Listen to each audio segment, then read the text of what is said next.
अगली बार हम लोग 40 मिनट बाहर बैठे थे जब साहब के अंदर मीटिंग चल सकती है। हम लोग का भी अधिकार है, हम लोग इतनी संख्या में आए हैं, मिलने का अधिकार है ना हम लोग का।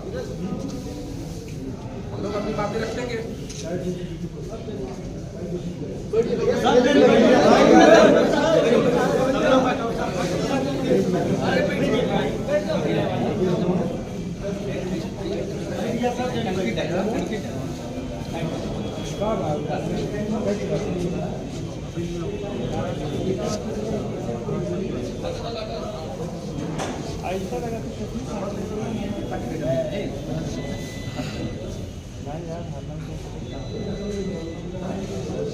लोग आज ज्ञापन दिए हैं और ज्ञापन के माध्यम से क्या मांग करते हैं डीएम साहब से?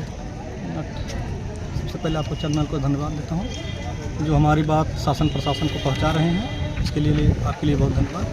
हमारा मांग है, हमारे राष्ट्रीय अध्यक्ष जी 28 तारीख को मथुरा में गए थे, जो दो दलित बच्चियाँ थीं उनकी शादी तय थी। उस शादी में कुछ अराजक तक ने उस शादी में इतना पथराव किया, उन बच्चियों की शादी कट गई। उसी को लेकर हमारे राष्ट्रीय अध्यक्ष 28 तारीख को वहाँ पर उस परिवार से मिलने गए। वहाँ से परिवार से मिल कर के आ रहे थे। मिलने के बाद कुछ लोग रास्ते में उनके काफिले पर पथराव हुए और किसी तरह वहाँ से शासन प्रशासन आई, उनको बचाई। दूसरा नंबर फिर जब वहाँ से वो निकल रहे थे फिर उनके ऊपर पथराव हुआ और इसके पहले भी एक बार उनके ऊपर गोली चल चुकी है, जिसके माध्यम से शासन प्रशासन ने अभी तक पूरा सुरक्षा मुहैया नहीं करवाई। हम लोगों की कुछ मांगे हैं जो हम डीएम साहब को अपने ज्ञापन के माध्यम से अवगत कराती हैं। तीसरा नंबर हम लोग ये चाह रहे हैं कि जब एक चुना हुआ जनप्रतिनिधि सांसद हैं जो नगीना से, वो सुरक्षित नहीं है तो आम नागरिक क्या सुरक्षित रहेगा।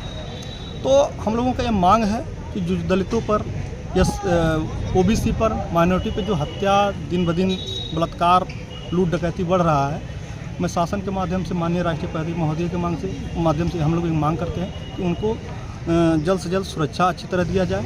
और दूसरा नंबर जो भी घटनाएं हो रही हैं अध्यक्ष जी के साथ में हो, उसको CBI से जांच कराया जाए। हमारी यही मांगे हैं। और इसके माध्यम से आपको मैं एक चीज़ और बता दे रहा हूँ, अगर हमारी मांग नहीं पूरा हुआ तो 10 मार्च को हम लोग तहसीलवार ज्ञापन देकर धरना देंगे।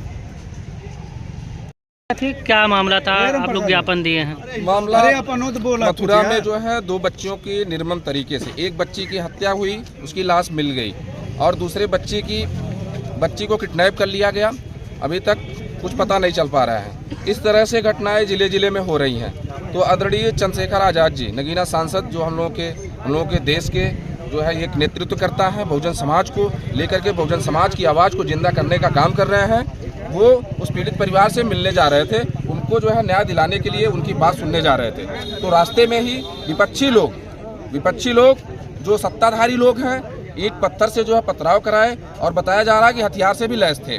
तो ये आशंका है हम लोगों को कि आने वाले समय में अगर एक सांसद नहीं सुरक्षित है तो इस देश में गरीब बेटी, गरीब भाई, गरीब परिवार कैसे सुरक्षित होगा। तो इस बात को लेकर के हम लोग जिले डीएम के माध्यम से राष्ट्रपति महोदय को हम लोग जो है ज्ञापन दे रहे हैं, उनको अवगत करा रहे हैं कि अगर इस तरह से होगा तो फिर हम लोग चुप नहीं बैठेंगे। और अभी हम लोग आज जो है 3 तारीख को हम लोग ज्ञापन सौंपे हैं और समय आएगा, जरूरत पड़ेगी, अगर न्याय नहीं मिला तो 10 तारीख के बाद हमारे जो आदरणीय मुखिया जी का जो है राष्ट्रीय अध्यक्ष चंद्रशेखर आज़ाद जी का जो गाइडलाइन होगा उसके अनुसार जो है हम लोग अगर रोड पे उतरना पड़ेगा तो उसके लिए भी हम लोग कई लाख हजारों की संख्या में तैयार हैं। और अगर मुख्यमंत्री योगी आदित्यनाथ का आवाज़ भी घेरने की बात आएगी उसके लिए भी तैयार हैं हम लोग। क्योंकि अगर एक संसद का सदस्य अगर नहीं सुरक्षित है तो हमारी बेटी कैसे सुरक्षित रहेगी, आप ही सोच लीजिए। इस देश के नागरिक भी इस बात को जान लें कि एक